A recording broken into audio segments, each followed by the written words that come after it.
The greatest theme park achievement of all time. Surely there has to be one, but it's daunting to think about. And it's extremely subjective. Some people are really passionate about ride tech. Some people are passionate about theming and storytelling. But for me, as a musician, someone who leads with music, I'd like to begin to advocate for the idea that it's actually a song that's the single greatest achievement in theme park history. And one song in particular that lives right back here behind me. Buddy Baker and X Atencio's 1969 composition, Grinning Ghosts, is theme park perfection. It's not just a song, it is the soul of this attraction. And it's a beautiful remnant of a bygone era in theme park history. A feat of profoundly creative theming that I honestly doubt we'll ever see again. Even in just its opening bars, the ones that you hear right as you step into the Haunted Mansion's foyer, it builds an entire world. A world so iconic, beloved, and inimitable. It dances between the macabre and the mischievous, minor to diminished, back to minor, and unexpectedly to major, spooky to silly, haunting to straight up groovin. Much like the mansion's own ghostly inhabitants who can't decide whether to haunt you or to invite you to join them for the party in the grand ballroom. Compositionally, it sets the perfect spooky tone right away. Lone pipe organ chords that introduce the theme of your next 15 or so minute experience with just two subtle movements of harmony. One minor to one diminished to one minor to flat 2 major. Outside of the key and surprisingly bright for a brief moment before going right back home to 1 minor. It feels unmistakably spooky and definitely tells your brain that you just stepped into a haunted mansion. But that major chord makes you stay, for the intrigue, as if that chord is subtly telling you it's safe to pass through these mysterious halls. As the passage continues, this subtle waltz almost acts as its own spirit, gently pushing your doom buggy deeper into the halls, past creaking caskets and phantom knocking doors, until it disappears from your mind for a minute as the mystique of seeing Madame Leota's floating crystal ball enclosed head takes center stage. And then on into the bride's attic, where it reappears as a reharmonized interpretation of Here Comes the Bride. Highlighted by this unhinged chord that I can only try and do my best to pick out exactly by ear. And then that's when the arrangement starts to shine. By now, the writers got the idea. We're having a spooky time over here. But as we descend down into the graveyard to witness the spectacle that is the Swingin Wake, Buddy Baker's true genius with this piece is finally revealed to us. Your average ride would probably feature a spooky musical theme like this and then call it a day.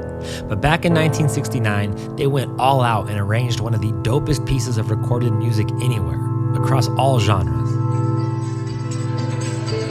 We're finally introduced to X Atencio's incredible lyrics, and what once was a spooky, drifting implied waltz goes full-on graveyard swing. The bass line and funky as hell rhythm guitar truly shine here to me.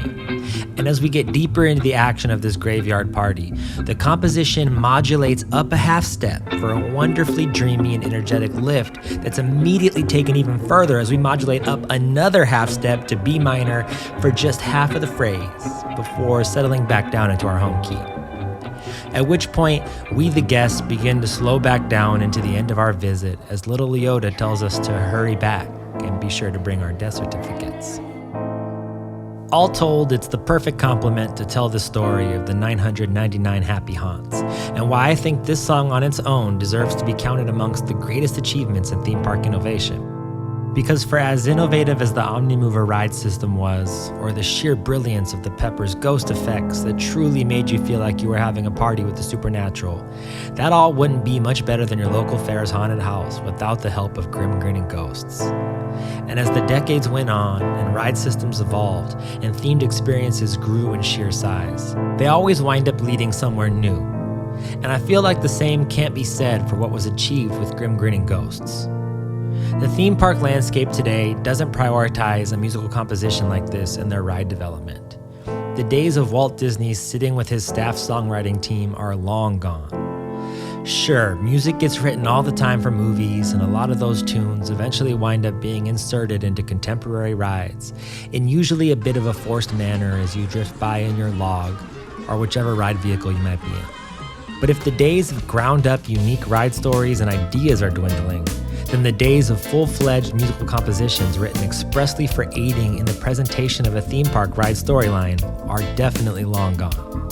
So for that reason, I like to think that the rarity and likely impossibility of ever replicating something of this magnitude again cements Grinning Ghosts as the single greatest achievement in theme park history. But what do you think? Does my argument hold up here?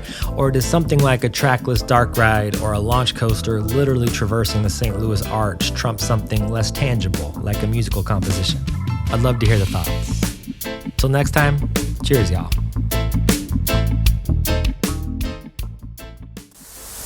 Support for this channel comes directly from viewers like you. Just one click of the like and subscribe buttons is all it takes to help keep this independent creation flowing. And by my upcoming reggae R&B album, Gray in the Beard, releasing November 14th. Check out the link in the description to pre-save the album. Just remember that it made you strong. One time for the underdogs, all the square pegs, never quite fitting in and couldn't care less.